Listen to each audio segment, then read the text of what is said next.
People who accidentally ruin someone's life without meaning to. What happened?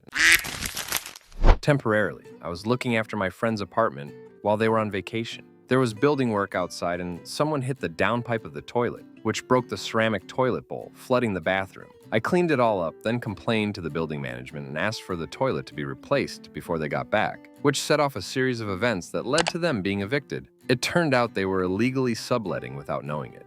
I felt like absolute crap at the time, but they ended up moving back to Australia because of it and living a good life there, so I'm okay with it now. Story 2. Almost years back, working at a hardware store, I knocked a full pallet of lime of a 20-foot high shelf. Came within inches of Dashi, a person standing there. I hopped to the forklift, grumbling about the mess I would have to clean up, and saw the person standing there. Completely unharmed, but still white as a sheet, pupils dilated. I repeatedly apologized, but my words never registered. They just walked away and left the store. Story 3. I work in human resources, and way back when I was new and naive, I had a home address change request for an employee come across my desk. I couldn't read the handwriting and wanted to be sure I put in the correct new address. So I called their house and their wife answered. I asked her about it, and much to my surprise, she said, "What the hell are you talking about?" The employee came up to me a few days later and said, "I didn't tell her I was moving out yet." Story 4. I went to high school with this quiet kid named Jay, kind of kid who sat at the back of the class, wore the same surplus military jacket every day, kind of greasy, but a few times we spoke and had a lot in common. Dude was super into video games and nerd crap, and so was I. So I kind of took him under my wing and introduced him to my friends. We played D&D together, PC games, the works. I did my best to make him included in all the stuff we did, because prior to this, his only friends were his younger brother and his few buddies. My best friend and I were already smoking at the time, and Jay knew about it. One day he asked to meet up with us after school and try to smoke for the first time. I was stoked. Dude was breaking out of his shell because of us, talking to people, smiling. It seemed like a good thing. So we met up and popped his substances cherry after school. It was downhill rapidly after that. Turns out Jay has an addictive personality. Within 6 months of this quiet, reserved kid smoking, he was ordering any research, anything he could off the internet. This was before the Research Analog Act, so it was completely legal and easy to order crap. Dude started frying himself, acting erratically. He even dropped out of school before the next year, senior year, started. Keep in mind, this dude had really ducking good grades prior to this, kept his head down, did well in school, and floated by without anyone noticing. After high school, he got into substances, started with abusing the medics he was prescribed and likely didn't need since it upped the piss out of him. Then he moved on to other substances, which I did indeed partake in with him. Wish I hadn't, because I had no idea how far it would get out of control. He quickly moved on to meth. One night, I was staying at his house with a buddy, woke up on his couch at like 7 a.m. to him and my friend standing over me, literally smoking meth. I was probably breathing that ducking crap in. When I asked them what the duck they were doing, they told me they were about to clean the house. I was flabbergasted. I got up and drove myself home dangerously tired. Barely made it home without passing out, but I just could not stay there any longer. Stopped talking to him after that. Whole thing have me this foreboding feeling I couldn't shake. Turns out I was right. Dude started robbing convenience stores at gunpoint. With a shotgun he bought at Bass Pro Shop using his employee discount. He even had the other buddy, who literally couldn't drive, no license, and no experience, be his getaway driver. Somehow, someway, he never got caught a fake. Later on, it came out he was into other things you can imagine. Never got caught for that either. I was told he knew that he might in trouble, so he ran a magnet over every drive he had. I know a few people tried to talk to the police about it, but it never went anywhere. I washed my hands of it and him years ago. I know that it isn't exactly my fault, that someone else would have introduced him to substances, that I didn't steer him towards the ducking wild crap he would do not too far down the line, but I still feel like it's kind of my fault. Story 5, I was pissed a kid in 5th grade kept copying off my tests. So I went and told the teacher, and after I bombed a test on purpose and they compared answers, it was determined that kid was indeed copying off me. The kid was tested and it was determined they were illiterate, and they were made to go back a grade. I don't really feel bad because I ducked that guy, and hopefully he knows how to read now. Story 6, was working delivering pizzas, and a couple guys decided they wanted to steal my car, followed me and put .638 caliber hit me and drove off with my car. Didn't even say a word to me. The story of what followed immediately after is interesting, but the fallout of the shooter was, well, you be the judge. First, his own dad turned him in once they released the description of the car. This dude's family had money, like they didn't need to work for several generations type money. Guy could have literally bought my car just for the allowance he got. Heard through the G-Vine it was over double my salary at the time. He ended up getting 26 years in jail. His own father disowned him. and basically was vilified in local news. Ended up getting lost in prison about 3 years in. Story 7. I took video and pics for the yearbook at a high school assembly. It was some sort of dare deal. Don't do substances, strong men ripping phone books, and do all sorts of strong man things. Took it home to review the tape, late 90s, and get pics developed. Mom saw it, asked for copies as she paid for the pics and the film to be digitized and would be reimbursed by the school. No problem. Turns out she worked with one of them. She in human resources, him in whatever capacity, keeping it vague. He was out on workers' compensation and disability, saying he couldn't work or really move meaningfully in his life. He was almost claiming to be partially bedridden. That was not the case. Sorry, random strong guy. Story 8. Hi, I was kind of the other woman, and she always blamed me for the things that went bad in her life after the fact. Sorry if this is long. I met her and her husband in a bar, and we all went home together. Her husband really liked me, but I was more interested in her. Well, after the first time we got together, 3 days after that, she freaked out, saying, "I'm using her to get to her husband. I'm terrible, etc." I said I'm sorry that she felt that way. We talked it out, and things were good, or so I thought. We got together again after discussing more boundaries. I focused more on her and didn't really touch her husband, which was better for me because I like women more TBH. Again, like clockwork. 3 days after that, I'm using her again. She hates me and I'm an escort, blah, blah, blah. It sounded like she wanted me to say that I loved her, not her husband, but, well, I didn't love either of them. I only knew them for a couple weeks at this point, which super confused me because I was more into her and left halfway through because they got more into each other. Like, I pretty much was just a fluffer. I was fine with it. One of the boundaries was that he wasn't going to finish anywhere near me, so I didn't want to stay and watch. That doesn't really do anything for me. He ended up telling me when we caught up later down the line that she went to the mental hospital at some point and ended up screaming at attendants, and they basically asked her to leave. She didn't accept the diagnoses of BPD. It's crazy because the two of them are from around where I was from on the West Coast, and somehow we all got stationed in Missouri. I'm pretty sure she blamed me for ruining her life, getting her diagnosed with BPD and eventually a divorce. I believe she had felt like she wasted her time on that guy. They were married for a couple years before this, and that I was the direct cause of it all. As for how I feel about it now, I feel dumb. This ended up damaging my military career, or at least reputation, before I left, but I was already getting out from a knee injury. I did find her husband attractive and we had a lot in common, but I didn't have feelings for him like I did her. I'm more inclined to jump into someone's bed than share my feelings, and that really caused a lot of problems for her. As far as I know, she lives in the city 20 minutes from me, and it gives me some anxiety that I would run into her. Not because I fear any violence or anything, but I wouldn't know what to say. I'm sorry. I'm sorry for ruining your life. I don't think they would have stayed together long anyways, but she did deserve better. I feel like I sided with a man when she needed some real support from me. He accused me of being a liar when I couldn't come visit him because I had bought a house and was moving. I remember him just sending these nasty messages about how I led him along and was a liar. This was back when I had a Snapchat, and I remember sending him a video of me and my mom literally in the midst of boxes packing. It would have been a really elaborate lie, considering he knew the day before I had a meeting with the notary. Overall, it was all unhealthy. Polyamory isn't really my vibe, and this was done so poorly on all parts. I don't know that she even cares about or thinks about me anymore. He neither, last I heard. He was about an hour north from me and is in a happier relationship. Overall, I hope it is all working out for them. Story 9. When I was a punk teen, I left home and was living in a men's mission in High. I had no license, had no car, but did have a love of surfing and a substances habit. I paid a friend of a friend like $50 to borrow a car, only to later get arrested for possession of a stolen car. Yep, it was stolen. And for substances charges. I refused to say who I got the car from or how I got it. I ain't no snitch, but when my property was inventoried, they saw a slip of paper with a name, address, and phone number on it, and, hilariously, a note that said, "Go incognito." I had written that down, BC. The friend said it when he was telling me about the dude I was borrowing the car from. In other words, dude's crook, be safe and be quiet. They used that info to investigate the guy. Learned he'd been running a chop shop, basically, and he went to full-on prison. Years later, I'm clean, got my crap together, started working in law enforcement even, and went to a funeral. The dude was also at that funeral. He came to me and said he held no hard feelings, that he found God in prison, changed his life, etc. It provided a tiny bit of closure for us both and was really nice. Story 10.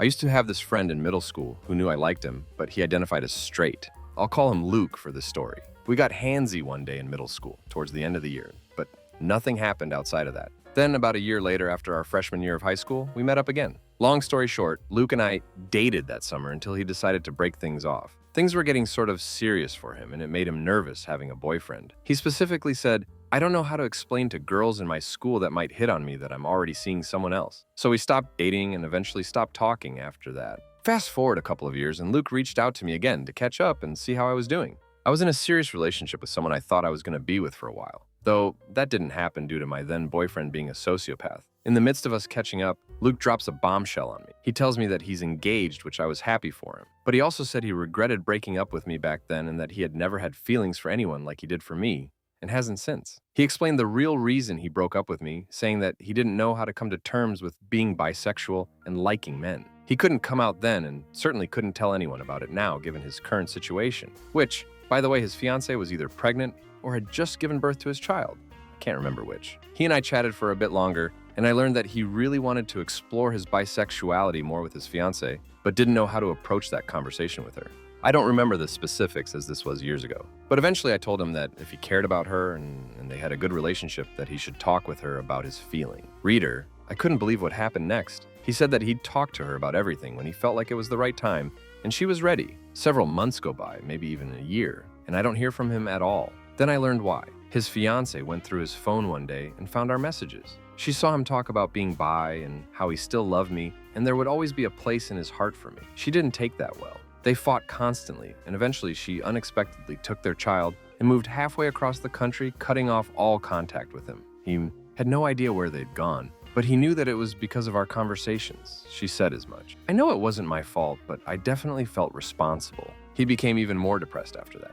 Got into substances and things kind of went downhill for him. I know at some point he married someone else and they had kids together, I learned from a mutual friend. But I haven't heard from him in years now, and I still don't know if he ever gets to see his kid. Story 11. He was ducking around at work, never getting crap done, always calling out for bull crap reasons, etc. I ended up stuck doing all his work, so once when he called out for a splitting, puking migraine, then posted on Facebook about being at a concert, I narc it. They fired him a few weeks later, and since his wife refused to work, they ended up losing their house. Story 12. I outed a school friend accidentally after stumbling across his photo on gay dating website. I told my brother about it while talking over the phone, and I wasn't aware he had me on speaker. His roommate basically told everyone. When I heard her in the background, I knew the secret was out. I felt so bad that I outed someone.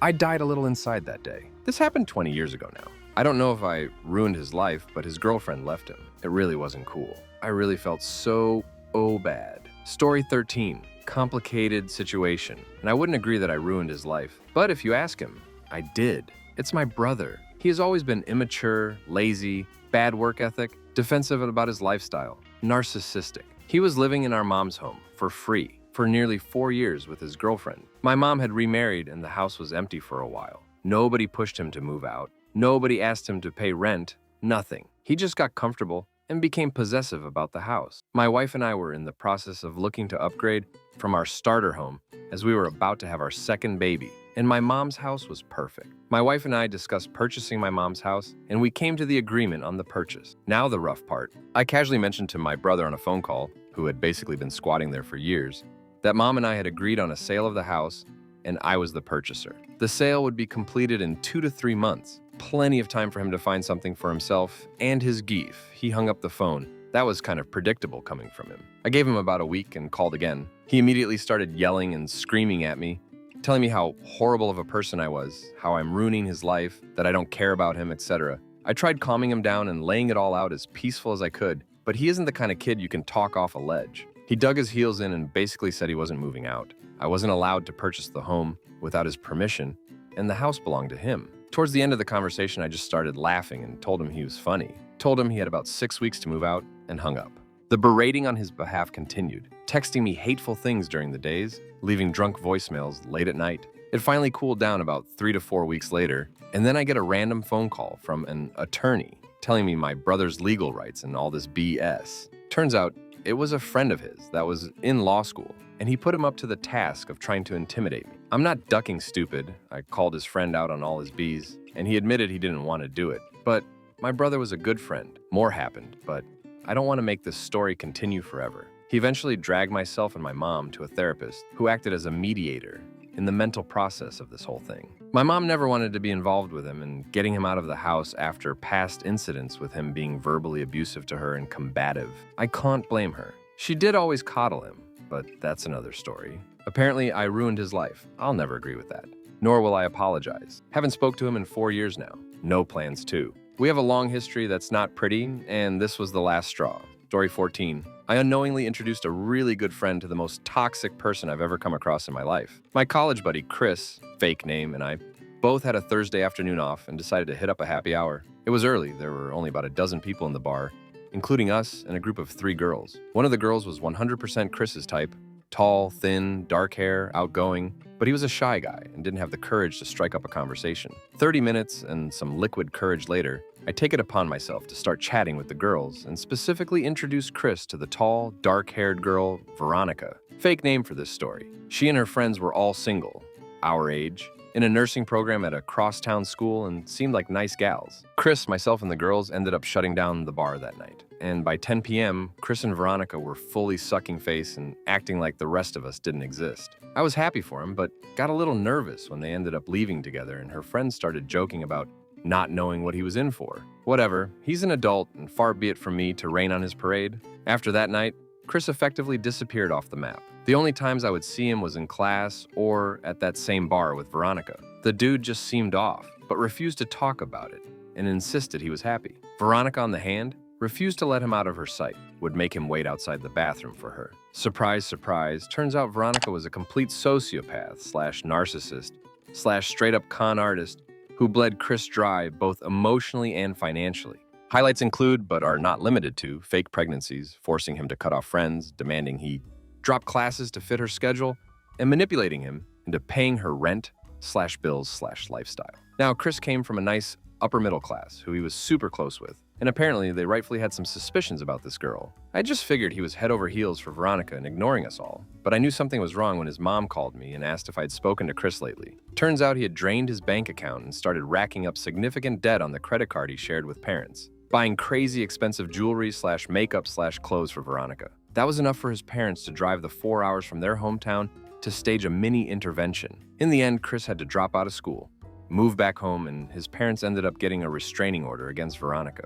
His parents forced him to get a job to pay off the $3,000 he accrued and ended up forfeiting his partial football scholarship. I lost touch with him once he moved back home, but I sometimes wonder how his life would have turned out if we didn't go to happy hour at Kelly's on that Thursday. Story 15. IDK about ruined their life, but I certainly greatly affected the path their life took. In middle school, I had a group of 4 friends that split into 2 versus 2 during a stupid argument. It came out after like a month that the girl who was on my side, in person A, in the argument was actually just pretending to not talk to the other 2 and was basically organizing them against me behind my back. I ended up noticing something weird with person A and approached one of the other 2 to talk. I ended up finding out that person A had actually been trying to exclude me for well over a year, as well as spreading lies that I was talking badly about some of our other friends. I was able to prove via MySpace that actually person A had created not only the argument that had split the group, but had also been feeding me bullcrap about the other 2 for just as long.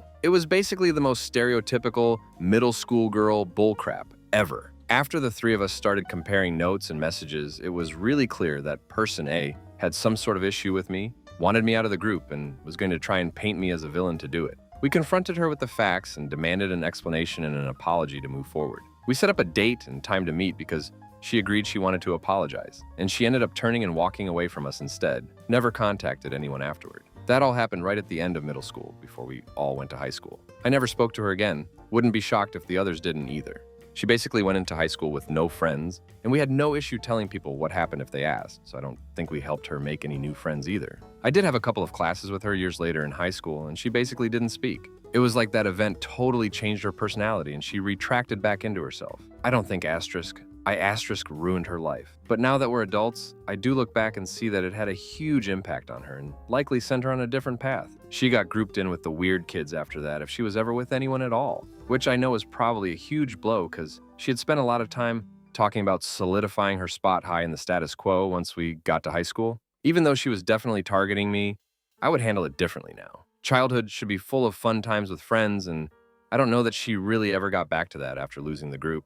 That's not really something you can make up for as an adult. I really wonder what her take on the whole thing is now that we're old. Story 16. I almost started a forest fire by accident once. I was burning a burn pile, and I didn't take enough safety measures. The wind started gusting, which started the grass around it on fire. I kept putting it out, and the wind would gust again, igniting it all, over and over. I rushed to the house, called the fire department on myself, and rushed back outside with hoses, connecting many together to reach the fire. I got the fire put out after about half an acre burned. The fire department came after it was out. It would have reached the trees before they got there. I almost caused the major fire. I felt terrible about it, of course. My hands were blistered from trying to put it out with the shovel over and over.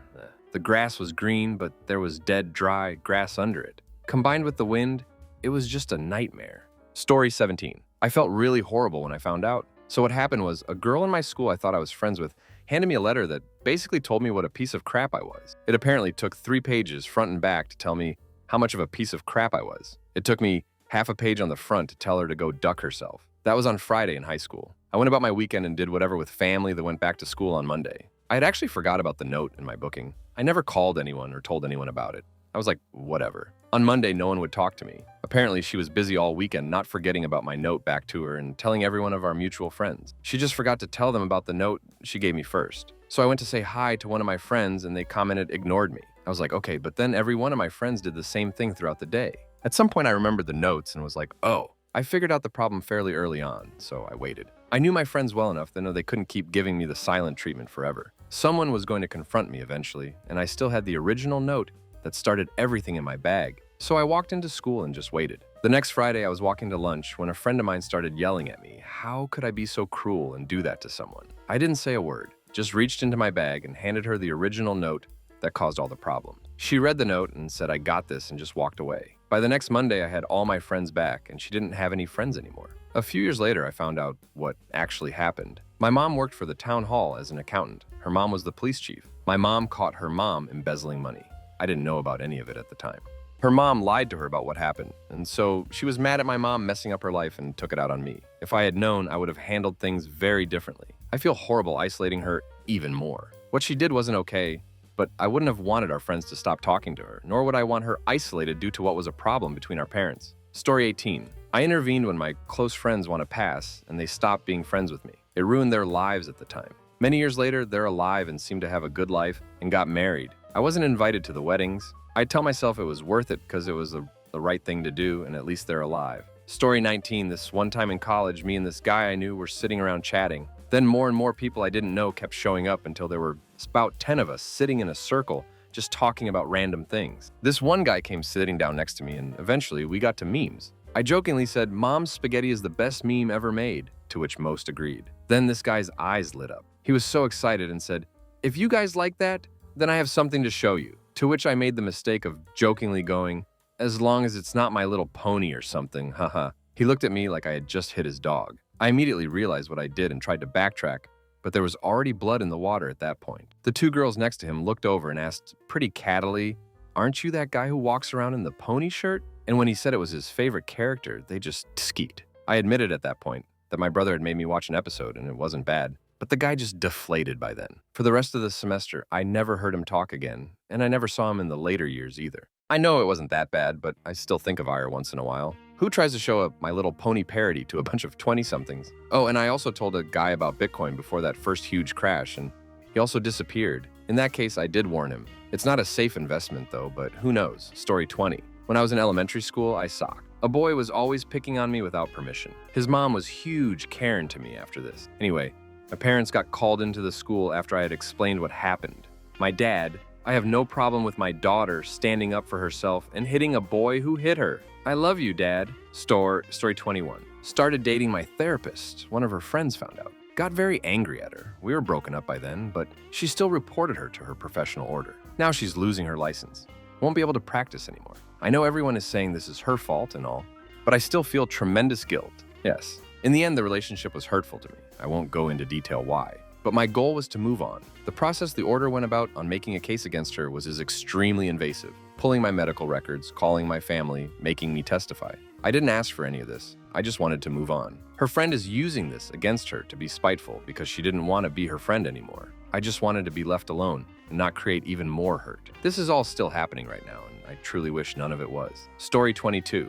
I commented to my manager that the photo on Facebook my colleague had posted was pretty good. It was from a store grand opening event, publicity stunt. Store had been open over a decade and had only been somewhat remodeled. Turns out My coworker had already been warned about posting coworkers/management's photos online, and they opened an investigation and used it as justification to fire her. Even though they had provided her with the photo, worst part is, I think the real reason they fired her was because she was a very non-passing trans woman that a lot of customers complained about. If they had to talk with her, they just were looking for an excuse. What makes it doubly worse, I'm also transgender, they just didn't know it. In the end, by the end of the year, I ended up leaving the company on very bad terms, permanently banned for every one of their stores nationwide. It started with this incident, and over the year I began to realize how incredibly crafty a human being the owner was. Knowing my days were numbered there, I was able to collect enough proof he was committing massive fraud against the NHS, UK National Health Service, to the tune of hundreds of thousands of dollars, was systematically knowingly commits wage theft. I had access to all the employees' time cards, spying on employees using voice recorders and facial recognition cameras that monitored our daily movements. Very illegal in UK, and generated a long list of fire safety violations he was intentionally covering up, all of which I had proof via emails and documents that he knew he was intentionally breaking the law. I turned all the various bits of evidence over to several government regulatory bodies and the fire marshal. I don't know the exact extent of the damage I did on my way out, but I know he had a very bad year and had to pay a crap ton of fines. After it was all done, on a completely separate, unrelated incident, he ended up getting charged with assault against a colleague a third of his age after he tried to blackmail her for Sex Story 23. I went into middle school with an unfortunately earned reputation as a ruthless brawler amongst my classmates who I basically had beaten up every single male classmate at some point. I know I was a stupid kid who could fight, forgive me. I had matured a bit though and realized fighting was stupid over the summer and regretted my past. So as multiple elementary schools come together into one middle school, one kid who was the mean kid at his elementary school wanted to fight me to prove he was tougher than me, but I refused to fight. Over the course of a few weeks, he would give me flats, step on the back of my shoes, push me, poke me, etc., anything to try to get me to fight, but I refused. Finally, one day I just had enough and actually snapped, and so we went at it. Old lady teacher begged us to stop, so I did, but he didn't. Fast forward to principal's office, and I am let off scot-free as it was my first fight in middle school. I stopped when asked. Teachers had noticed me putting up with this, etc., and I was provoked. But then I learned he has been in multiple fights, was warned, and is now being sent to a boarding school by his parents. He started to cry. I felt bad then, and I feel bad now, but the kid was asking for it, and it would have happened eventually as he just wasn't going to stop. I do sometimes wonder if he turned out okay, but I doubt it. Story 24. A few years ago, I accidentally leaked a private message at work that caused my colleague to get fired. I didn't mean to, but it really still haunts me. Story 25. At least for some time, I think. Used to have an internet friend group, still friends with most of them, but one was using us as their personal vent chat. On top of that, they would use slurs, not take constructive criticism, as in they'd ask for it, we'd give both fair critique and compliments. They'd get mad, say we're bullying them, and start to threaten their own safety. We had a chat roleplay, as teens sometimes do. Nothing inappropriate, more like fantasy adventures. One of their characters was a blatant ripoff of one other person's character, but they insisted that they had made the character earlier.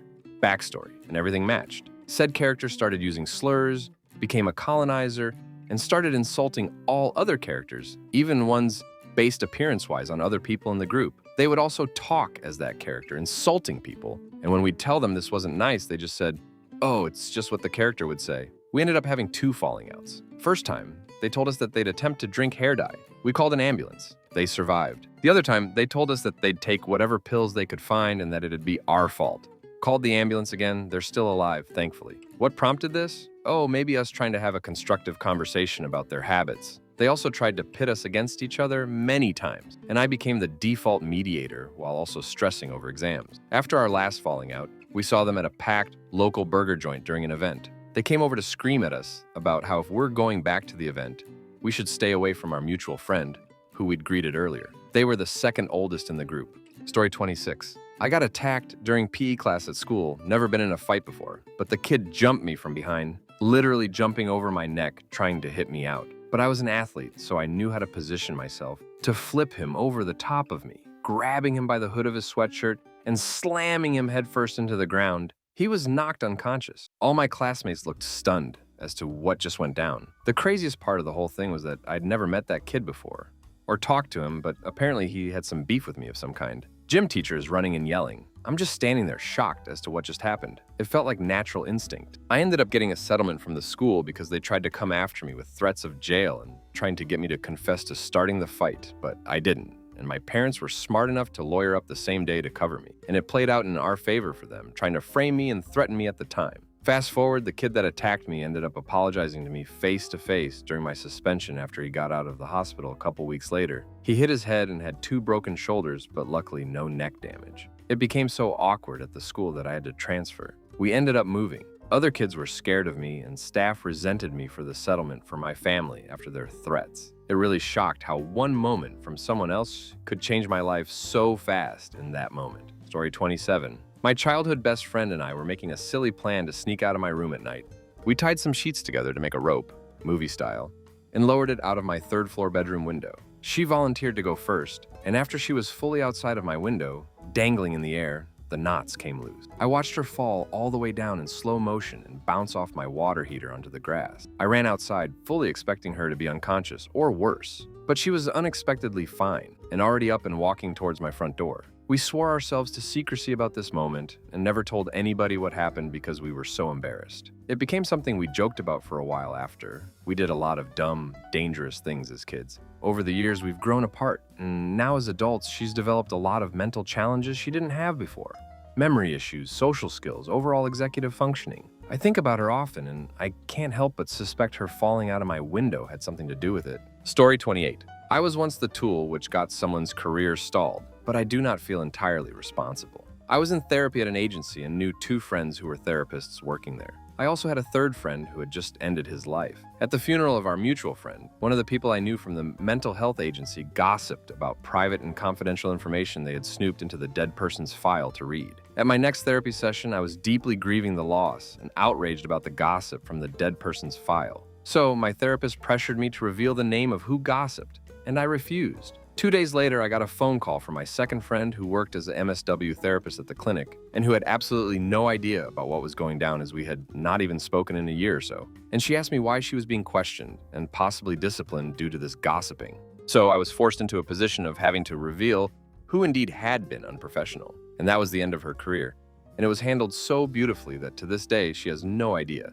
It was me who reported her. The incident happened in 1990. I've often wanted to tell her, but feel it is best to leave as is. She really did it to herself. Story 29. In my first term at uni, we were on a very high-pressure and very vocation-driven course. But there was one guy in the year who really didn't seem to like it much. People only do this because they love it, so if you don't love it, the stress is hard to handle. But he was just way more into photography. I sat on some steps chatting with him in the sunshine, and we talked about all his career plans and skills. He wasn't sure how to do better at the course, and I listened. I told him my honest thoughts. I don't think you want this, really.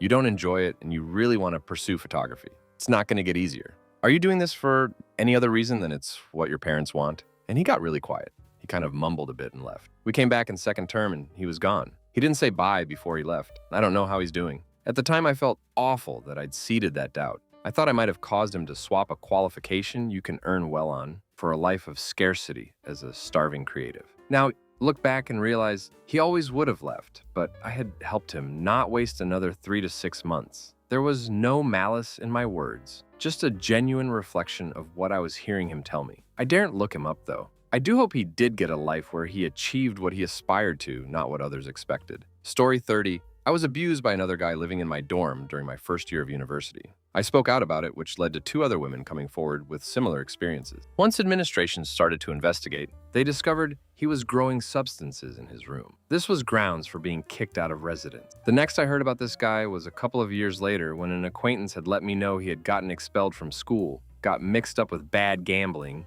and end his life. I feel fine because I did nothing but tell the truth. Story 31. I do photography and videography at weddings. This particular wedding, half the guests spoke a language I am not fluent in, and it was before AI translations existed. The mother of the bride said something derogatory about the groom's mom in her native language, and I included it in their video because she was smiling when she said it. Turns out, the groom's mom spoke multiple languages. Story 32. I was a cheater's other woman for about 2 to 3 months in college. Had a major crush on dude, found out he had a girlfriend and backed way the duck off. Heard through the Gvine his friends that he was in an open relationship. I asked him, he confirmed.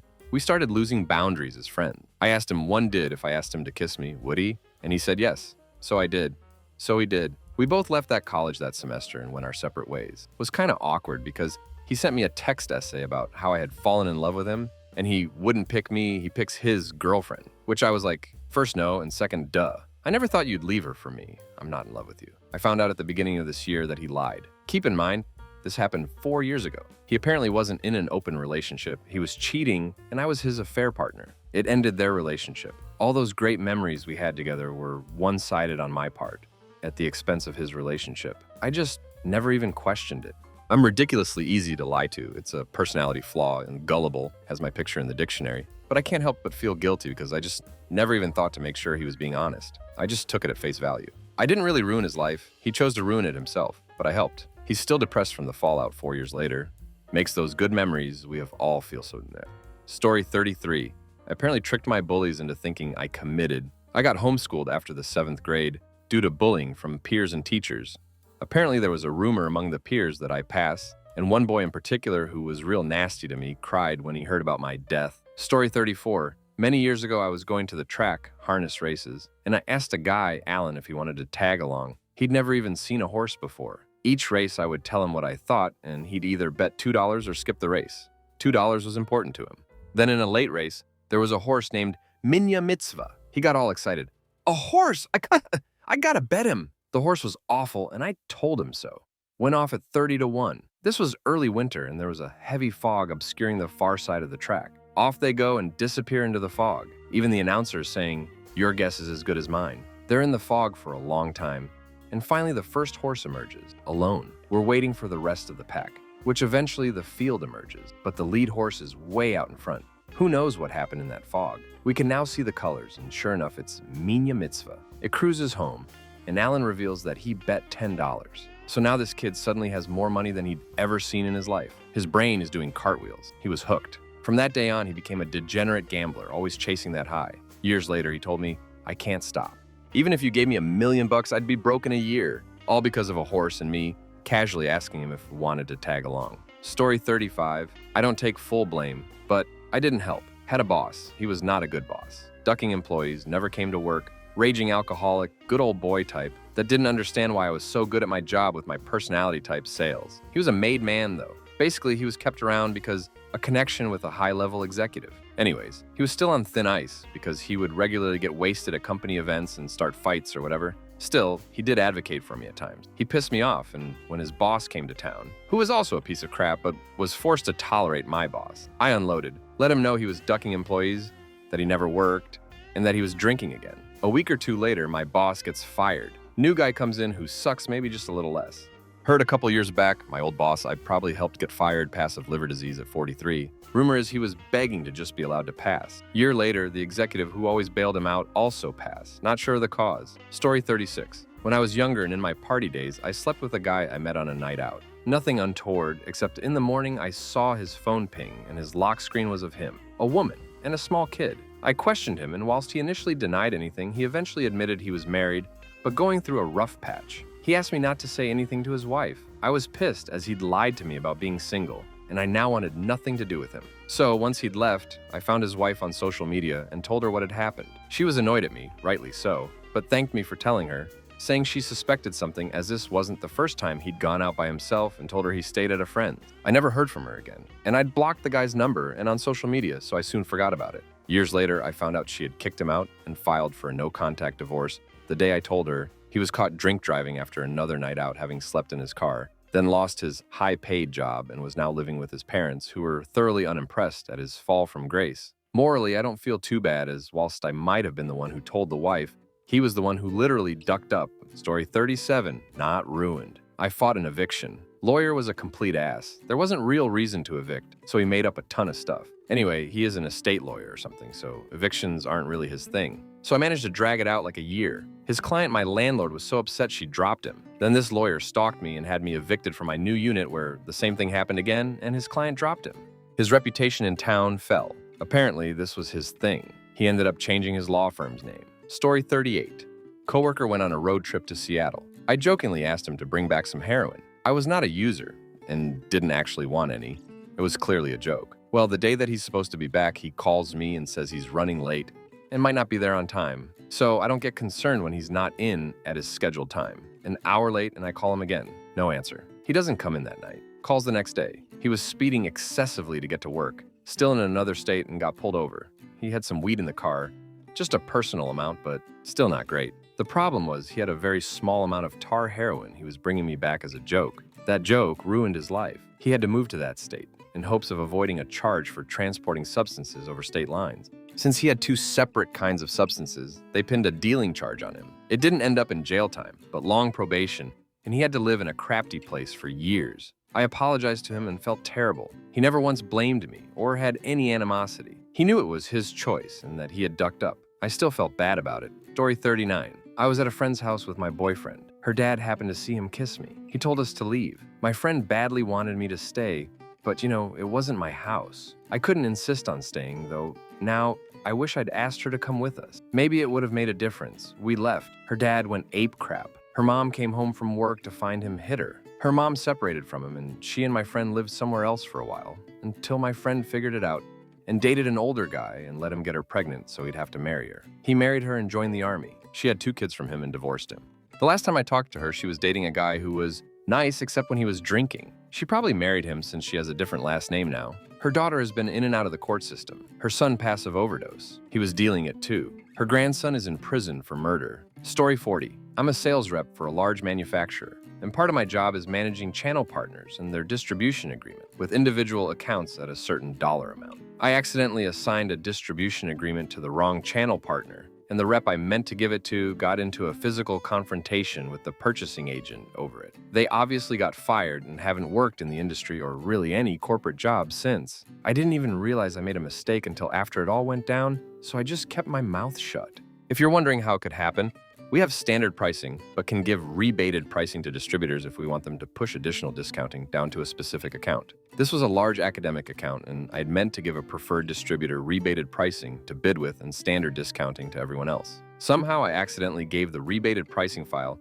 to my runner-up, but told my preferred partner he got it. So when preferred partner lost the contract, he stormed into the procurement office and started accusing the purchasing officer of fraud and crap, since he thought he had the best pricing and was guaranteed to win. It escalated. Security was called. I really didn't hear from him again. Story 41. My friend joined the Marine Corps a couple weeks after me did all our training, and I run into him in infantry school. We're always busy, so we don't get to talk that much. But we did. He just basically aired out his entire situation about how he feels like any day now he's going to end his own life. Me, in my short time in the military, has already seen a couple people attempt to take their own life immediately. Tell him he needs to tell his training command how he's feeling and get the help that he needs. A couple months later, he's out of the military, got the help, and is now back in our hometown working as a minimum wage security guard, and is still there 6 years later. I sometimes feel like I wasn't the best person to give that advice that would change his life so drastically. Myself stayed in and used the military for what I could and experienced a lot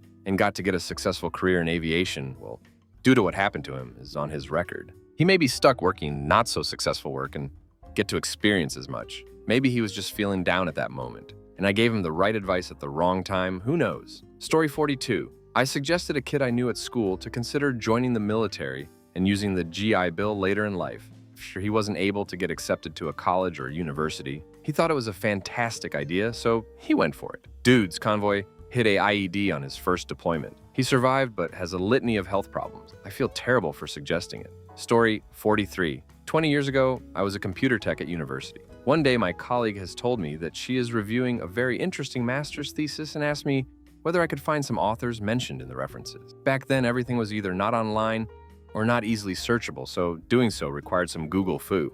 I have followed some obscure links and found a copy of the article that was referenced in one of the chapters. It turned out the whole chapter was basically a single citation. The student has only changed all the I's, i.e., instead of I have researched it was the author has researched, etc. But of course, that is not how it works. That was literally on the eve of the defense of the thesis. It was a big scandal in the department. The student was kicked out, but given that they formally has finished their education, they could not repeat the year or anything like that. To receive the master's degree, they would have to essentially begin studies at a different department. Of course, it was not my fault. Still, being so instrumental in the demise of that person, even if completely deserved, made me feel quite strange. Story 44. My friend had a terrible breakup with a lovely girl called Liv. He dumped her for a bimbo called Lulu. Someone had a house party and both girls showed up. I got incredibly drunk, but managed to be polite and socialize with both girls without upsetting the other. At the end of the evening, I was sitting in an armchair at the back of the main room with some others. Liv came over to say goodbye. Without thinking, I jumped up and shouted over the music, "Oh, goodbye, Lulu. See you soon?" The music stopped and everyone gasped and glared at poor Liv. She storms out mortified, and I'm agog at my own stupidity. Apparently, I ruined her life that day, and she never spoke to me again. That was like 20 years ago. I presume she's over it, but I'm still squirming. Story 45. I accidentally caught another nurse diverting narcotics from the med cabinet. I didn't know exactly what was going on at the time. I just noticed the big discrepancies and mentioned it to my manager. Next thing I know, the old nurse on our floor stopped showing up for work. Turns out she had been doing it for months. Pharmacy could see the discrepancies, but didn't know what to specifically look for until I mentioned it to my boss. Things sort of took off from there. As far as I know, she was reported to the board of nursing. The really confusing part was that she had cancer, and oncology doctors pretty much throw whatever substances you want at you, and in large quantities. It made no sense for her to steal when she could get the same substances legally. The really crafty part was that her sister unalived herself after Hurricane Katrina. She was living there with her kids at the time. My coworker took her nibblings in to take care of them. It was a crap Sunday all the way around. I felt bad about the whole thing, but then again, you shouldn't steal substances from work. Story 46. I was working for a federal program and had a boss who hired her sister without disclosing to higher-ups that it was her sister, a disclosure required by the program. Boss then paid the sister 2 times the usual rate for the job, and sister was logging a lot of extra work hours that she hadn't actually been working. I only found out because my boss insisted I needed to do the timesheet inputs for her because she couldn't be bothered. Boss told me to take any questions to boss's boss and left for the day. I noticed the discrepancy immediately and went to boss's boss to let them know there was an issue with time tracking versus scheduling on her sister's timesheet and wanted to know what I should do. The sister thing was news to boss's boss, and then the discrepancy triggered an investigation that uncovered a whole bunch of other misuse of government funding. Boss lost her job, the FBI got involved, and boss eventually ended up with some massive fines and jail time. Knowing what I know now, I would accidentally report her again. Story 47. My good friend was scheduled to have surgery when it was discovered she had an aneurysm. I was with her at the hospital with her family, and right before she was taken away, she handed me her phone and said she wanted me to keep it until she was in recovery. She ended up passing on the table. She was a heavy smoker for 20 plus years, and that doctor couldn't find any good tissue to graft to save her. I turned her phone back on and handed it to her husband. It was maybe 24 hours after her death when we discovered that she had been having an affair for years, had been embezzling money from the business to provide for her boyfriend, and signed over a car to him that he was supposedly still paying for. It broke all of us, and I still have unresolved feelings towards her for putting me in that position. I think she knew I would figure it out and expected me to cover for her. I love and miss you, Amy, but you're a post for doing that to your family. Story 48. Have not thought about this in quite some time. This was back in the early days of the internet.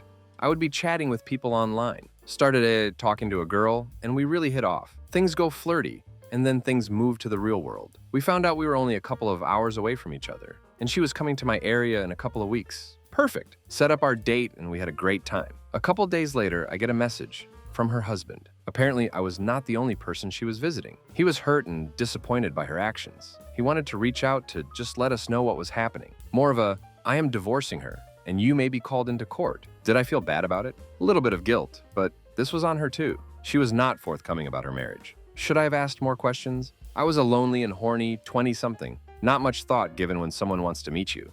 Story 49. My old roommate embezzled money from his job. He told everyone the CEO had cut him a deal.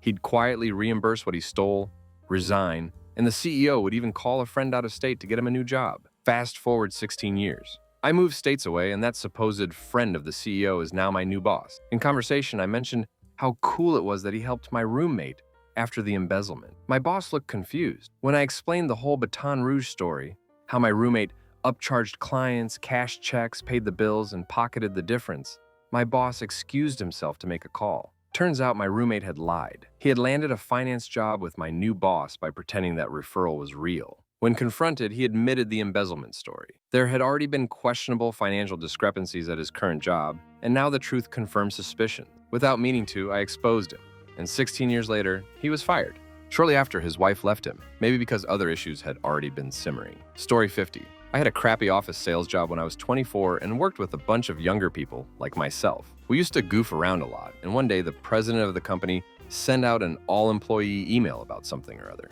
We started talking about playing a game of email chicken. As you know, when you click the send button on an email, it doesn't actually send it until you release your mouse button. I dared a guy I worked with write a reply, all email. around 2,000 employees, that said, "Gargle my balls." I did the same thing. We both had to hover our mouse arrow over the send button and click our mouse. I was able to successfully move my cursor off the send button, but he did something wrong and ended up sending the email and, long story short, got fired. The first few minutes after it happened were sheer panic. It didn't necessarily ruin his life, but it definitely threw a monkey wrench in it. Story 51. I had an upstairs neighbor in apartments years ago. He was from a warm weather climate, and one year it snowed and iced up. One morning, he tried to walk down the outside stairs normally, not accounting for the thick ice. He fell all the way down the metal stairs to the bottom. Injured, he knocked on my door for help. He wanted me to drive him to the hospital, but I decided to call the ambulance and let the pros deal with it. I didn't think about him potentially not having insurance. I just wanted him to get care. Well, I never saw him again. The cops came looking for him, and I realized that he may have had no insurance to pay either for the ambulance or the care at the hospital. Today, I feel bad because I could at least have saved him the cost of the ambulance. I suppose that he fled somewhere to avoid tens of thousands of dollars he couldn't pay. Story 52. We kept having boxes of parts lost when they were shipped to customers and manufacturers. About $20,000 worth. I was in charge of operations, so I had to figure it out and keep it quiet since we didn't know if it was one of our employees or not. I installed a GPS tracker in a box and had to ship it like 5 times back and forth between 2 of our locations until I finally got it figured out. It was an orchestration between one of our employees and a FedEx driver. Long story short, our HR fired our employer and alerted FedEx, who did the same. Our company did not press any civil charges, and the DA declined to prosecute because the evidence was very thin. I thought nothing of it for about 2 years, but then a fellow employee linked me to a news article that the former FedEx employee had recently passed from an overdose while homeless. I don't know if my solving our theft problem directly caused it, but I'm sure it contributed to their downward spiral. Story 53. I divorced my ex-wife when I found out about her chronic cheating after dealing with years of her alcoholism. She immediately tried to get with the guy she was cheating with, who was married with kids. During a drunken fight between them, she called the cops and filed a false report against him. She had tried with me previously, was proven fake. In his drunken state, he panicked and ended his life. My ex had no remorse, instead posted on social media looking for sympathy. Now 2 kids don't have a dad and a wife lost a crafty husband. I only feel bad for the surviving family. I have no doubt I saved my own life by leaving her without trying to work things out. In the following month, she tricked a guy into marrying her, got knocked up, bought a house. 12 months later, he reached out to me on Facebook asking for divorce lawyer advice and asking me to testify against her. She signed away her rights as a mother when she saw my name on the court paperwork. Story 54. I broke up with my boyfriend our senior year of high school, and he spiraled. The breakup wasn't completely out of blue, though. We were definitely becoming different people and had very different plans for after high school. We were straight edge, hardcore music scene, and neither of us had even drank alcohol or smoked, let alone touched hard substances. He started drinking very heavily, showed up drunk to school, was known for taking random pills at parties, all sorts of stuff. A lot of people villainized me and blamed me for it. After high school was the worst. He became homeless and started smoking. He was so destructive and lost a lot of friends and support. In our early 30s, he cleaned up, went to a great college, and moved across the country. He became very religious too. We caught up a few years ago through Instagram. I expressed how I always felt bad for being the catalyst to his dark time. He said not to, and that this was God's plan for him. Story 55. When I was in high school, me and a friend of mine were trying to go to an MLB game. It was right before smartphones, and his car didn't have GPS, so we got lost going there. Lost touch with him for a couple years before seeing him at a house party and brought it up laughing about how we got lost. Turns out he didn't tell his parents where we were going. His mom saw the toll bills from when we got lost and thought that it was his dad using the car to cheat on her, and that his dad slept on the couch for a year before my friend realized our excursion was a contributing factor to his parents fighting. When he told me the story, it seemed like they had reconciled. And I'm sure the toll bill wasn't the only thing, but it was pretty wild. Finding out that 2 dumb kids on summer break trying to go to a baseball game played a part in a marriage potentially breaking down. Story 56. Not directly, but a friend came to me once to casually ask me about another friend and how they were handling their new job. The friend with the new job had been ecstatic because it was a huge opportunity for their career in an oversaturated field. It was essentially their big break. I told the first friend that they were loving it and handling it just fine, and they asked if they were stressed or anything. I offhandedly said something about them having friction with one of their coworkers, but that they were doing fine with it. What I didn't know is that friend asking me these questions was friends with the coworker and used what I told that friend to help get my friend fired for creating a toxic work environment. Not only was it very high school drama, but it ruined the trajectory of my friend's career completely. And they're still struggling today to find meaningful employment despite this happening 4 years ago. Story 57. I had a salesman whose prices were just outrageous, so I kept refusing business with him and his company. He would drop by almost monthly. However, there was no chance I was going to capitulate. I liked the guy, but that was as far as that goes. He came into my office one day and he was begging me for an order. I told him we're done and move on. He left my office and I got a call from his parent company telling me he just committed died by jumping off the Tappan Zee Bridge. Apparently, his office terminated via text on his way home. It still bothers me to this day. Story 58. I got an incredible, wonderful man and dedicated father and colleague made redundant. This guy had been in the company for decades and had been shuffled around departments when his job would be automated and moved to the next. But we all loved him and wanted him around, so any gap in a team he could fill he'd get. Until I opened my stupid mouth. We were getting paid a pittance because our roles were initially entry, but we'd modernized the system so much that all of my staff practically held high degrees in our software and were now irreplaceable. And I was the change manager's SYN super user, so I knew everything. I threatened to walk if my team weren't paid more. They wanted to keep me, so found the budget for our pretty small raises by eliminating him. Then they gave me a bonus for it. I bought his family a table tennis setup. I hope he found another place to light up every day, but I still feel terrible. Story 59. I made 2 different women realize the 2 different relationships they were in. They were not happy or satisfied. One was about to be married, and one was married for at least 20 years. Story 60. My friends and I went to a Cincinnati Reds baseball game with a large group of high schoolers at Old Riverfront Stadium. My friends and I snuck off from the group and convinced a guy to buy us beer. When he handed the beer to us, a plainclothes police officer came up and flashed his badge and started to ask questions. When the guy was not forthcoming with answers and would not show his ID, the cop pulled out his cuffs and a tussle began as he tried to put them on the guy who bought us beer. As the tussle began, my friends and I took the opportunity to run and rejoined our large group in the upper seating on the opposite side of the stadium. I'm not sure if it ruined his life, but him buying beer for us certainly ruined his night, and I'm sure cost him a bunch of legal fees. I wish I could tell him I'm sorry. Story 61. I had a friend in high school, A, who'd had a falling out with her friend group, so I thought it would be nice to invite her to hang out with me and another good friend of mine, D.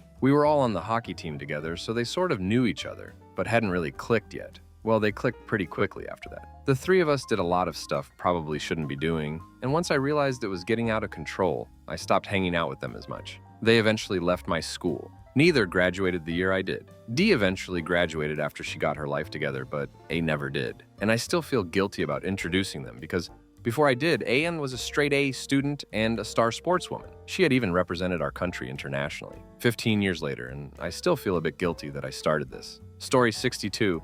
Oh man, I have one. I was riding a bicycle to work and got hit by a landscaping truck pulling out of a gas station. The 2 guys were so apologetic, helped me up, checked out the bike, offered to give me a ride. Everything. Nice guys, and I was okay. Just stunned, really. Well, some lady in the parking lot called the police. Turns out they didn't have documents. Cops arrested them both and impounded the truck, and then gave me a ticket for riding my bike wrong. I still feel bad, cuz if I had just got my crap together faster and left, they could have left before the cops got there and ruined their crap. Total time was less than 5 minutes from hit to cops. They only show up that fast when you don't want them, I guess. Story 63. Helping an ex get out of a bad relationship. I tried to bring her to my place for a while, but when she was picking up her stuff, she got into a physical altercation with her boyfriend at the time. I saw them rolling around, throwing punches at each other through the front door, and it made me freeze. Without knowing what to do, I called my mother, who said I should call the cops. So I did. After they investigated the situation, I saw my ex being dragged out in cuffs. Turned out she was the aggressor in the situation and the only one with no bruises or wounds, and she had to spend the weekend in jail. That situation caused her entire family to move a few hundred miles away to a new city, and I heard she had lost her job and almost lost custody of her kids. I still think about that situation sometimes. Story 64. When I was 16, I got a job at a hotel as a front desk clerk. The manager who hired me was fired the day before my first solo night shift, so I found myself afloat with nobody to call and very little idea what I was doing. Well, I accidentally double booked a room and a family walked in on a couple getting busy. I had no idea how to comp a room and no idea who I could contact to address their concerns. It was a terrible night and everyone was miserable. There were so many things wrong with that hotel that I now place less blame on myself and more blame on the management chain that left an untrained teenager in charge of a hotel. But the burned-in memories resurface whenever I have to stay at a hotel while traveling. The hotel is still in business somehow, but has a 1-star rating on Google and the parking lot is always empty. Story 65. My friend and her mom were fighting on a really important day for my friend. Some other friends and I were there to celebrate with her, and we were all concerned. Her mom wasn't very nice to her on good days, and she was drunk that day. She was acting very erratically, and it was worse than we'd ever seen her. I told my friend to come stay at my house that night to let her mom cool off. We'd go to uni together the next day, and then she would go home after. She hesitated, but eventually agreed, so we spent the night at mine and then went to classes. She got home the next evening and found her mom passed away. I still feel like it was my fault. I often wonder how things would have turned out if I hadn't insisted where we would both be in life. Story 66. A lifetime ago, I was working in a pool store, selling chemicals and whatever and all that junk. Me and another employee were wheeling a pallet of diatomaceous earth sacks. Super heavy. We got the pallet where it was supposed to go, and I was driving the pallet jack. I dropped it. He starts howling and acting like it dropped on his foot. At first I was like, ha ha, very funny. But quickly realized he wasn't kidding. Raised the jack a bit, he got his foot out. But basically his big toe just got really hit. He was a big guy too, well over 6 feet and overweight. He walked with a limp for the rest of the time I was there. I'm certain that injury affected him for the rest of his life. I feel bad, but only to a certain extent. Keep your feet out from under the ducking pallet that weighs a ton, and you'll be fine. F's Story 67. There was this guy from school who I sort of grew up with. We were in most classes together starting from kindergarten all the way to the end of high school. We weren't friends, but maybe acquaintances? Never talked, but were friendly with each other. One day, when I'm about 25-ish, he reached out over Facebook. We talked for a bit before he eventually asked if he could couch surf while he got his life together. I gave a wishy-washy answer because I wanted to help, but my younger sister, who knew his sibling, warned me not to. While I never had an issue with him in the past, I trusted my sister's judgment and eventually told him no. About a year later, there was a news article that he ended his life. I know I'm not the reason his life turned, but I still feel pretty bad about it. Story 68. When I was in junior high, I randomly befriended a girl I realized didn't have any friends. I was super social and liked making new friends, especially outcasts. This girl was autistic and didn't know how to navigate friendships and relationships, and when we would play pretend, she would think that our activities were real. Specifically, she wanted to pretend we were witches. My family was very spiritual, so I made other friends that were also non-religious, spiritual, who got upset I was befriending someone who made fun of our beliefs. The girl was then ostracized so bad that she needed an aide for each class so she wouldn't be bullied. I should have stuck up for her, but I kept my mouth shut. She eventually had to change schools and even moved away. I think about her all the time and wish I could find her and apologize as an adult. Story 69. Ex-BF was an abusive alcoholic. After a fight one night, I turned off his phone while he was asleep, knowing that he had an important meeting the next morning at his corporate job. His drunk ass overslept and missed the meeting and eventually got fired. I packed my crap and moved out one day while he was at work. Honestly, I don't feel bad at all. Story 70. Working in CPS for a while, a lot of people say I've ruined their lives. Granted, some I have, but I don't think you should get to continue living as normal. Most families, I was able to get resources in the home to help. There's a couple that haunt me that I wish I'd been more experienced, supported, and knowledgeable earlier in my career so I could have actually helped them. One man hit himself. I don't think he did it. I think it was a family member, but I ain't snitching. That family was shattered. There was no possible happy outcome there. Story 71. I was newly invited to a friend group and ended up expelling a core member via exposing her anti-vax status. I'd offered to have a hangout with our young babies, but mentioned that we don't do playdates with unvaccinated children. She went on a tangent about injuries and Pareto scientific nonsense, which stunned me, to be honest. This whole group has kids and are all very risk-averse when it comes to childhood diseases. Mutual friend asked how the playdate went, and I forwarded screenshots. So she asked her directly if she was exposing her immune-compromised friend and their critically ill child without their knowledge and consent at parties, and it went nuclear. She was unanimously ghosted by everyone, and I felt like crap about it. Story 72 caused my husband's company owner to get caught embezzling money from his company. His paychecks were always short, money issues, etc. I told him to find a new job before one day they just don't pay you. Sure enough, people in the states of Florida, Arkansas, Texas, Virginia, and Washington State were not getting paid. Department of Labor got involved. But the company owner fled the country. No idea where. Never heard if he was found or not. If it wasn't for me being a huge penny pincher, no one would know they'd be constantly shorted $200 a paycheck each month. $200 a paycheck 2 times a month at 90 employees is $36,000 a month. They were trying to steal that I didn't let happen. Story 73. I worked at a Blockbuster in the early 2000s. The rule was you could have a card and you could have a note for one other person on your account to rent for you, like a spouse. A woman comes up to the counter with 3 kids in tow and a bunch of kids' movies, gives me the card, says Harry, names changed. I pull up the account, there's a note that says Julie can rent for him. So I say, Julie? And he stops dead and says, I'm Kim. She leaves the movies, walks out with her kids, and I see her get into a minivan with a man, and I can hear her screaming through the vehicle and the intervening wall. Story 74. In the late 90s, I was working a pizza delivery job.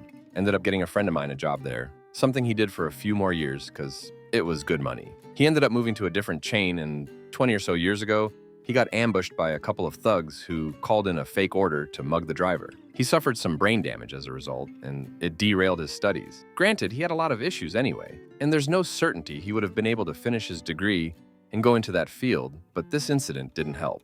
Story 75. I hit over the neighbor's dog. This made my neighbor very sad for a while, and his wife was already weary of him, and this tipped her toward divorce. He worked for her dad's car dealership, so he gets laid off. She owned the house, so he is homeless. So instead of having a job and driving a nice car and living in a decent house and living with his wife, his kids, and his dog, he is renting my brother's basement. He ended up doing better after a few years and got, have you ever ruined somebody else's life? What did you do and what were the repercussions? I crashed a friend of a friend's party. It was quite crowded, about 40 to 60 people in a medium-sized house. I was drinking some beer and eating some Pringles. When I was done with the Pringles, I put it on the floor because the table was full of random crap and I was too lazy to tidy it up. Several minutes later, I heard a crash and people screaming all over the house. I went to the general direction of the noise and saw a man in the middle of shattered glass table. There were blood all over the floor and I asked the guy next to me what had happened. Then to my shock, he replied, he tripped on an empty can of Pringles on the floor and fell on the table. He's now paralyzed waist down and can't speak properly. Story 2. I work as a financial dominatrix. Part of the fetish involves consensual blackmail dash that generally means the client will give me some incriminating pictures and the contact details of a few people he knows, making it a thrill for him, knowing I could expose him if he were to break his contract. There was one guy I played with whose life I did end up ruining, but hear me out. He had a wife and 2 kids who he referred to as the Spongers. This immediately made me feel really uncomfortable. He would drink a lot and then tell me all these awful, morbid thoughts he thought about his family. He confessed he would sleep with escorts with no protection. He told me about how he doesn't love his kids. He said it with so much resentment, it scared me. I can't remember the turning point, but eventually I decided that even though he's my biggest payer to date, I would use the contact details he gave me for his wife and tell her everything. I felt he was putting others at risk because of his own stupid DuckDuckGo fetish. And morally, I felt obliged. His wife worked as a headmistress in a school, and that was the only contact number I had for her. I rang her at work and told her everything. I told her I had evidence and that I was sorry and that she deserves better. She cried a lot but thanked me. It was a really strange experience. I of course blocked him on everything until one day he messaged me from a new number to tell me he now sleeps in the spare room as his wife couldn't afford the mortgage by herself. He said she spends her days ignoring him and won't let the kids near him unsupervised. He also said the kids have grown to resent him. He ended that message by thanking me and putting 1,000 pounds into my bank because what I did was supposedly the hottest thing he's ever experienced. What a disgusting excuse for a human being. Story 3. Classmate in college asked me if I could hook him up with a dime bag. I told him I didn't push, so introduced him to my friend that did. Well, the guy was an addict and wore a wire on my buddy, got raided, evicted, and thrown out of school. The sting wasn't for a dime bag. I should have been more clear. I was saying he was asking for some, so I directed him to my friend who does. I believe they did a few deals before the sting happened to build trust. The addict eventually went up in weight, and that's when the sting occurred. I'm guessing that the guy that was the addict wasn't a narc to begin with, but probably got popped and chose to be a rat to get his punishment down. Story 4. I worked for the Geek Squad and found CP on a guy's desktop. His PC wouldn't boot, so he asked us to back up his data and reinstall Windows. He got 37 months in federal prison. It was kind of cool getting subpoenaed and giving a deposition. Story 5. I was at a party and met an old flame. She kind of acts like maybe she wants some more weasel, but not right then because she has a boyfriend. I didn't do anything wrong, so no big deal. I didn't think anything about it, was leaving later on and got jumped by her boyfriend and one of his friends. Got beat up really bad. About 3 or 4 months later, I run across some bad dudes, known felons that I used to see around. Not really friends, just ran in the same party crowds. I just knew them by first names or a nickname. We are at a bar. They asked specifically about the dude who beat me up if I knew where he was, because he did something to piss them off. And these were dudes you didn't want mad at you. I didn't ask anymore. All I told them is where his girlfriend lived. He's been missing since that week, as far as I know. That's been about 20 years ago. Ran into the girl about 5 to 6 years ago. She looks at me, turns white, and leaves. So I might have really ruined someone's life. And I'm not losing sleep. Story 6. I introduced a friend of mine to World of Warcraft while he was in college. He was a graduate biochem student and had an internship in a lab somewhere. From what I could tell, he was on his way to a pretty good career. Now he lives in his mom's basement and has no job, but he does still have a WoW account, so he's got that going for him, which is nice. Story 7. Not sure if I ruined it, but I seem to have made it a bit awkward. 25 years ago in high school, I was introduced to a kid from a neighboring school. He said his name was Craig, but I thought he said his name was Crud. No big deal, right? I laughed and apologized for thinking his folks named him Crud. A few years later, after high school, I ran into him when he was working at an auto body repair shop. There he was, standing there with the name Crude embroidered on his company-issued shirt. Oops. Story 8. As a professor, I gave a student a grade lower than he felt he deserved. I didn't think it was a big deal, but an unlikely sequence of events must have led from that grade to some horrific outcome. Because he wrote Unrate My Professor, quietly sitting ruined my life. Story 9. Shy boy joined my friend group. I'll call him. He was anti-substances and drinking. I, meanwhile, was very much into both of those things at the time. Unbeknownst to me at the time, he had a huge crush on me. I would spend all my time outside the school getting high with my friends, while those that didn't enjoy that kind of thing stayed inside. M, out of nowhere, started hanging around and getting high with us. Within about a week of that starting, I started dating a different boy and sobered up. Turns out M had started doing this to get close to me because he still had a crush on me. Been almost a decade, and M is an addict who was unemployed and on and off homeless. After starting using with my friends, he never stopped because of me. Story 10. My brother's girlfriend during my senior year of high school tried to ruin my life. I ended up ruining hers. It wasn't my intention to do so, I just needed to do something to get her to stop. And that was the result. Before she dated my brother, her and I were close friends until we had a huge falling out. I'm still convinced she dated my brother as a means to get to me. This is somewhat of an involved story, but I'll try to keep it succinct. Basically, when my grandmother died, I asked her to give me some space as I tend to deal with tough situations best that way. She responded by screaming at me and telling me I was using it as an excuse to get away from her. So I got away from her. After that, she told our band director, a close family friend of hers, to give me hell. He did and eventually was fired. Not sure if this was related to that, though. He did a lot of things that warranted him being fired. She then threatened to sue me for abuse, telling me that they would believe her over me. By this time, she had started dating my brother, and he believed every word of it. Fortunately, I had saved screenshots of the conversation where she had threatened to sue me. Important note, when her and I were friends, she used to tell me that my brother, the one she was now dating, had hit her multiple times. I knew this wasn't true, and I had screenshots of this conversation as well. Of course, I wasn't going to let her ruin my life. Who would? So I pulled her and my brother aside and asked my brother, "Have you ever hit her?" Of course he said no, which I knew was the truth. So I showed him the conversation where she had accused him of doing so,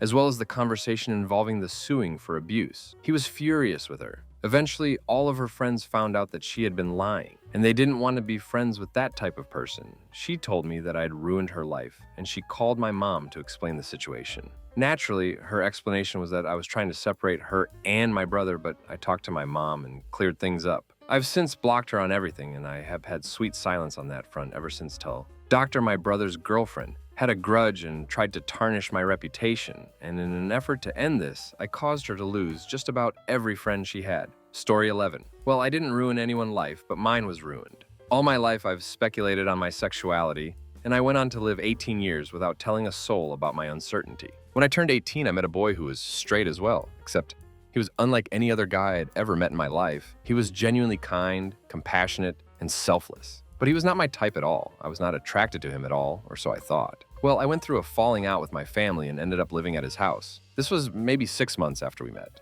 We smoked and played video games all day, and we were literally just best friends. We needed up getting our first apartment together. Shortly after we tried substances, and we felt something for each other, we couldn't stop looking in each other's eyes. We both knew our meeting each other was no coincidence or accident. We were meant to be in each other's lives. From that day on, our back and forth was seamless. We always knew just what to say to each other. So eventually, I fell in love with him, which was off-putting for me because I knew I was attracted to, let's just say, guys that are not anything like him. So this was eye-opening for me, that I could truly learn to love someone for their character and who they really are, over their looks and body, and I was honestly such a vain person, I didn't think I'd ever learn to love someone like him. Well, on my end, I loved him unconditionally, but on his end, he wasn't as sure as I was. One night, when we were drunk, he told me, "Man, I really want to have sex with a girl." At that point, I just started crying because I had suspected I wasn't good enough for him to love me like I loved him, and I knew I couldn't do anything about it. I couldn't be what he wanted. So instead of figuring something out, which I see now I would have easily chosen to let him hook up with girls every now and then, instead of losing him altogether, but he instead got distant and cheated on me for several months. When I brought it up that I knew he left minutes after, he took everything of his and left. I was destroyed. I truly felt this boy was one of my soulmates. I understood there was something special about our bond. 2 years passed, and I never once went a day without thinking about him. Many times. I tried to go see him, and on September 29th, 2016, I went to his apartment and knocked on the door, to which he came outside and hit me on the head, knocking me unconscious. When I came to, he was still beating me. That night, he was arrested and taken to jail while I went to the hospital. I made a vow to not go see him anymore after that night. Also, the best way to explain this boy's personality is comparing it to that of Norman Bates, specifically from the TV show Bates Motel. This boy was a genuinely special, skinny, smart little white boy. But there is something wrong in his head, and when he gets angry, he will attempt murder without realizing what he's doing. He even blacks out sometimes, just like Norman.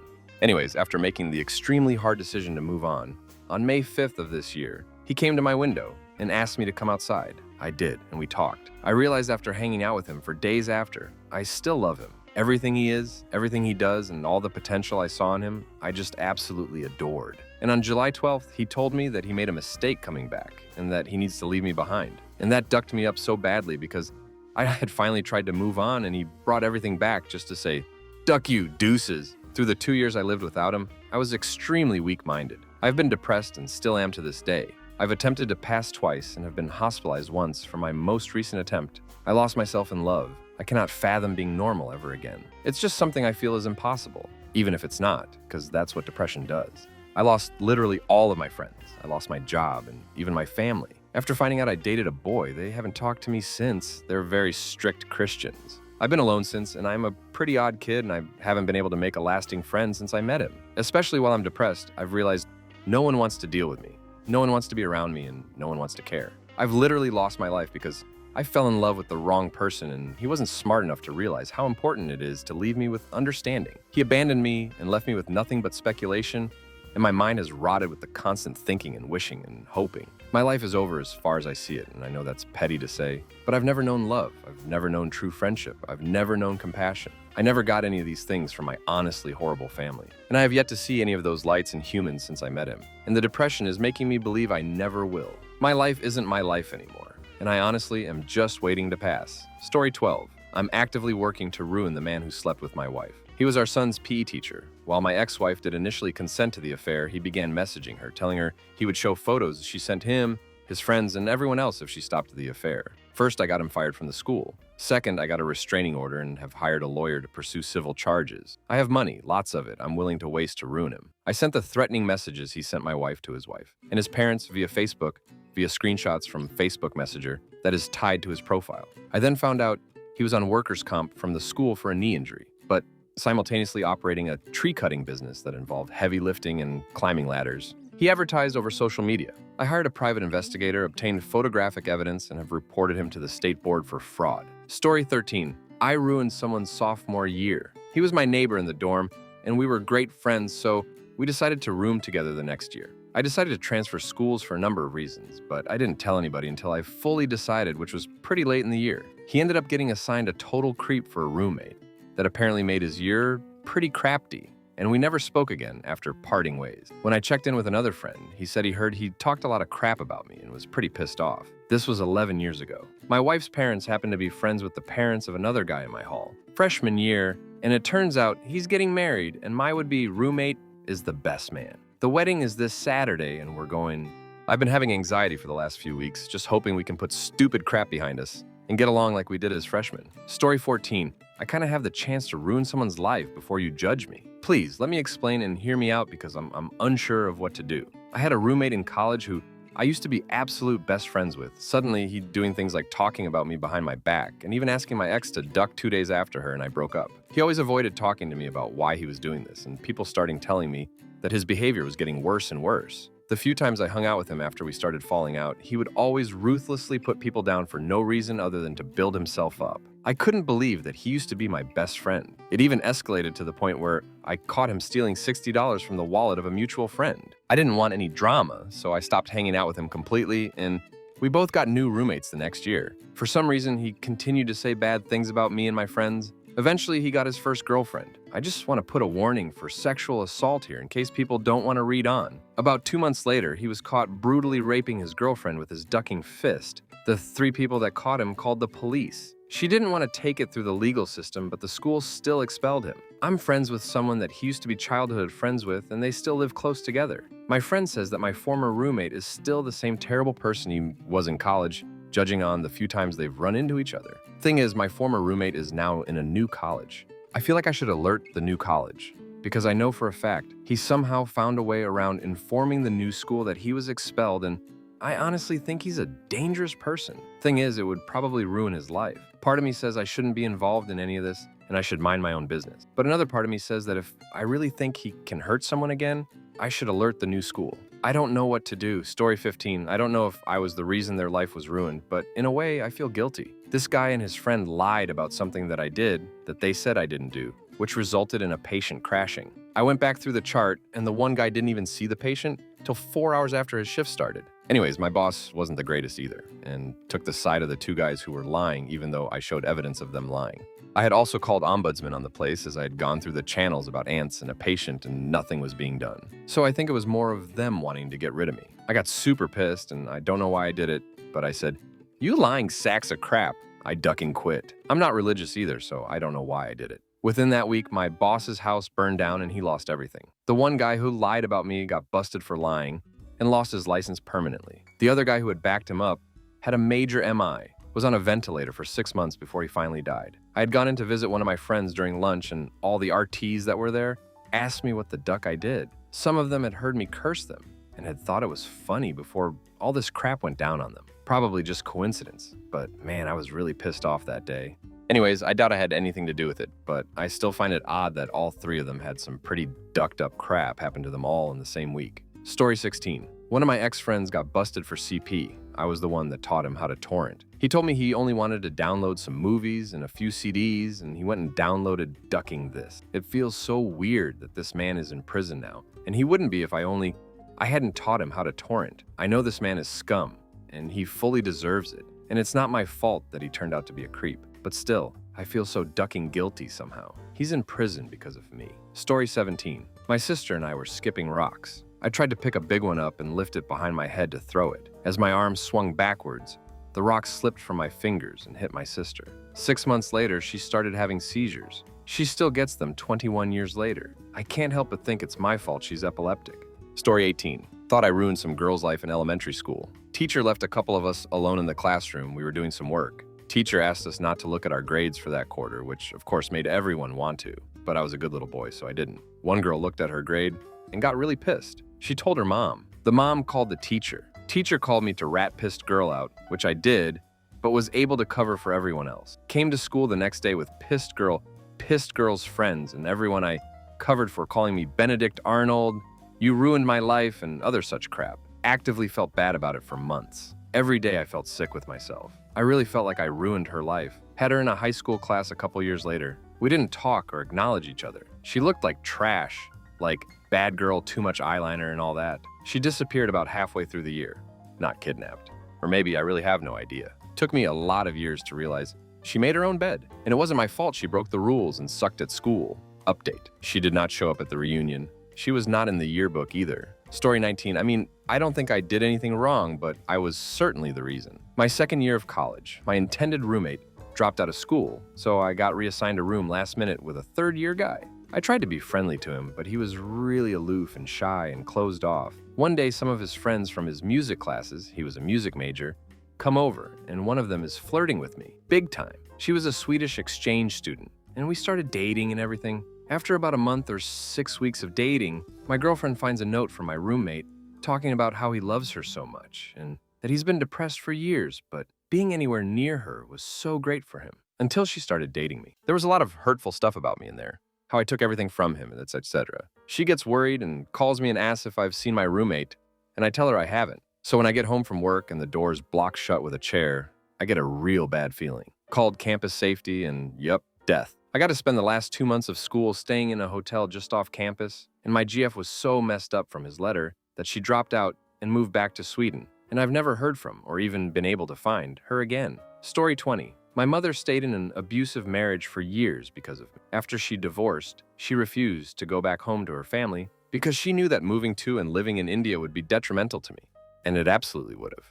Of course, the process of supporting me and trying to take care of herself left her in some pretty serious debt, namely student debt, which means it can never be discharged. So now, even though I'm an adult, she's still stuck in America because there's no way she'd be able to make her payments on student debt if she went to India and tried to work there. Besides which, she has American citizenship and has been paying into Social Security and risks losing access to it if she leaves too soon or defaults, doesn't pay her student debt. So now she's trapped in a country she hates with a job she only somewhat likes at best and a nearly useless degree and tens of thousands of dollars in student debt, and will be for at least another decade. Story 21. Through inaction.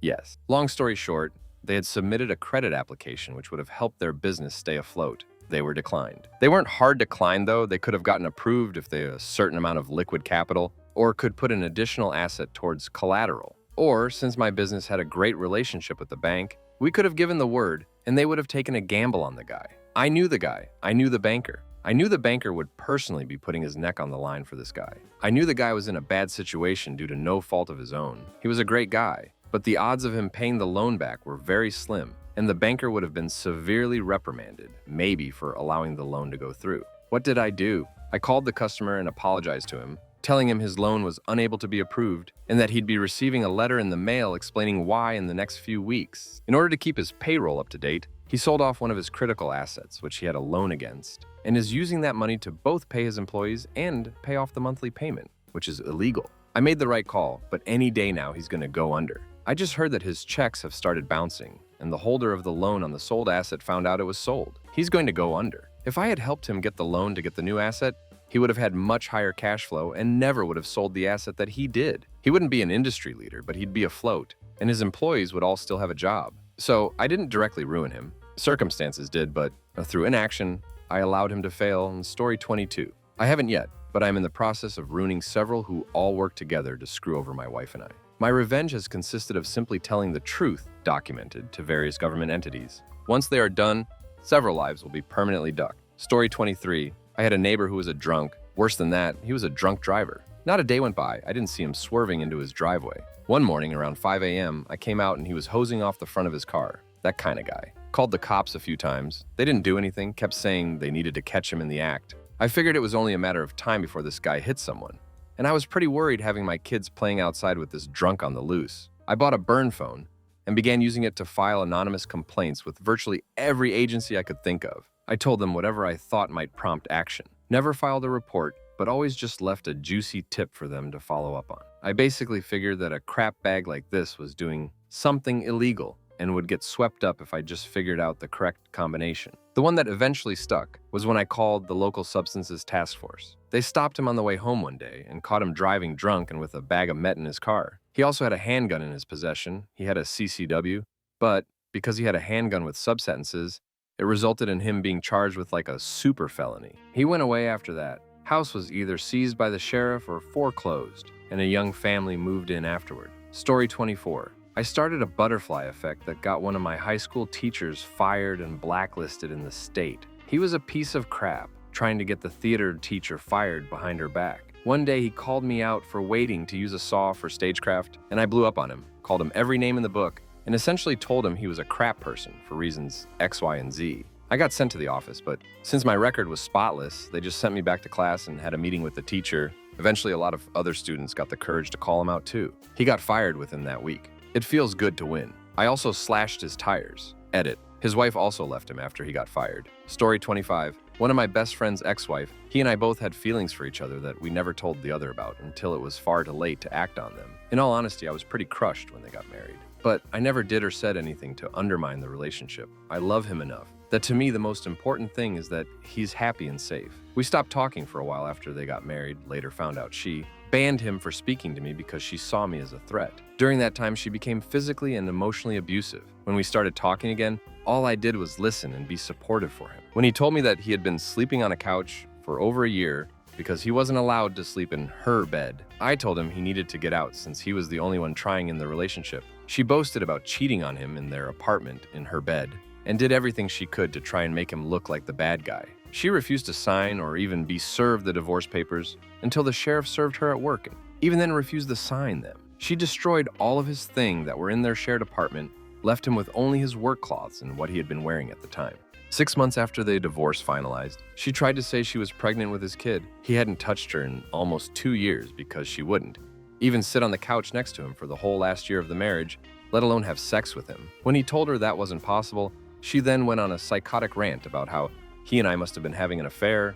I'd ruined her life. It was all my fault that he even considered getting a divorce. I'd poisoned their friends against her. She even tried to demand that my son have a DNA test to prove it wasn't his child. Mind you, I live in a different state than they do. It's a 6-hour drive one way from my city to his. I am married and have been since before she met him, and I've never had sex with him. She thinks this because we kisses one time when we were both drunk on my birthday before she met him. Story 26. I don't think I ruined someone's life, but she says I did.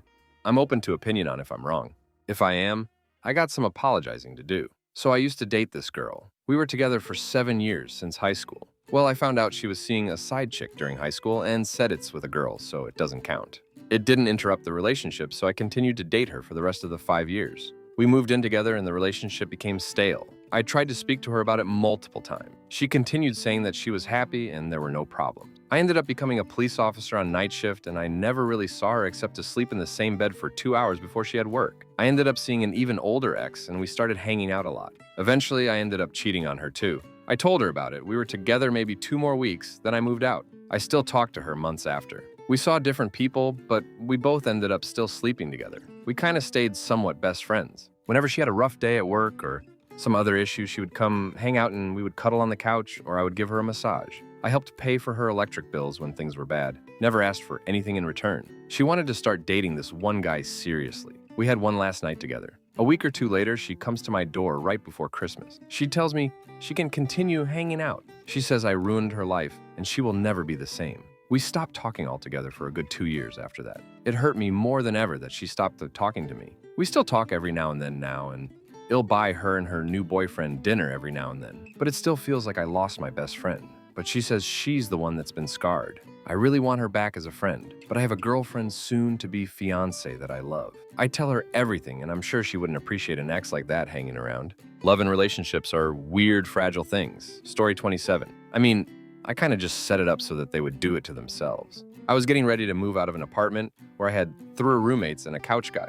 I had renewed my lease, but the couch guy offered to do it for me. The roommate that was letting him stay there was leaving, so he'd need to find somewhere to live. He had been dragging his feet on getting his end of the paperwork done, like stuff that took 10 minutes and that I had printed for him. One day, as I'm getting ready to leave, he tells me that he went to the leasing office and finished his paperwork, and they told him that I should just give him my key. No reason to drop it off at the office, which struck me as weird. I went by the office to talk to them about this and make sure it was on the level, which of course it wasn't. The leasing office people tell me that he never dropped off any paperwork and that you would never ever just give your key to someone else. So his stupid little plan became clear to me. What he wanted to do was just take the key and live in the room while I was responsible for every payment until the lease expired. I was kind of furious, so I told them to put the room on the public wait list in 2 days, turned in my key, and left. I shot him a text that he needed to get his paperwork in, outright ignoring the lie, but also not letting him know that the room would go to the first in line